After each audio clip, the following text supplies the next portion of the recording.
Hi hello నేను మీ reviews alert. ఈరోజు మన రివ్యూ వచ్చేసి సారీ. ఆర్జీవి డెన్ నుంచి వచ్చిన తాజా చిత్రం సారీ. ఈ మూవీ రచన సహకారంతో పాటు నిర్మాణంలోనూ ఆర్జీవి భాగస్వామ్యం అయ్యాడు. అతని శిష్యుడు గిరికృష్ణ కమల్ దర్శకత్వం వహించాడు. కథ విషయానికి వస్తే ఆరాధ్యాదేవికి చీరలంటే చాలా ఇష్టం. కాలేజ్ కూడా చీరలోనే వెళ్తుంది. చీరలో రీల్స్ చేసి ఇన్స్టాగ్రామ్లో షేర్ చేస్తూ ఉంటుంది. ఒకసారి స్నేహితులతో కలిసి బయటకు వెళ్ళగా చీరలో ఉన్న ఆరాధ్యను చూసి ఇష్టపడతాడు ఫోటోగ్రాఫర్ కిట్టు. ఆమెను ఫాలో అవుతూ దొంగచాటున ఫోటోలు తీస్తాడు.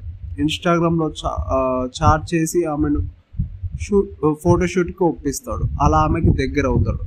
ఆరాధ్య మాత్రం అతని ఫ్రెండ్ లానే చూస్తుంది. ఫోటో షూట్ టైంలోనే ఆరాధ్య అన్నయ్య రాజు కిట్టుతో గొడవ పడతాడు. ఆ తర్వాత ఆరాధ్య కిట్టుని దూరం పెడుతుంది. కిట్టు మాత్రం ఆరాధ్య వెంట పడుతుంటాడు.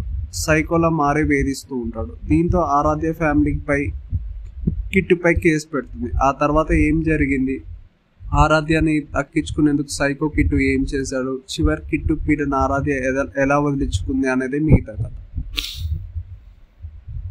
సినిమా పూర్తిగా ఎలా ఉందని చెప్పాలంటే, నాకు నచ్చినట్టుగా సినిమా తీస్తా, ఇష్టమైతే చూడండి లేదంటే వదిలేయండి అని డైరెక్ట్గా చెప్పే ఏకైక డైరెక్టర్ రామ్ గోపాల్ వర్మ.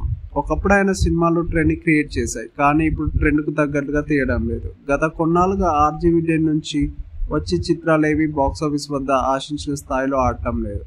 మరి సారీ అయినా ఆడుతుందా అంటే సారీ అనక తప్పదు.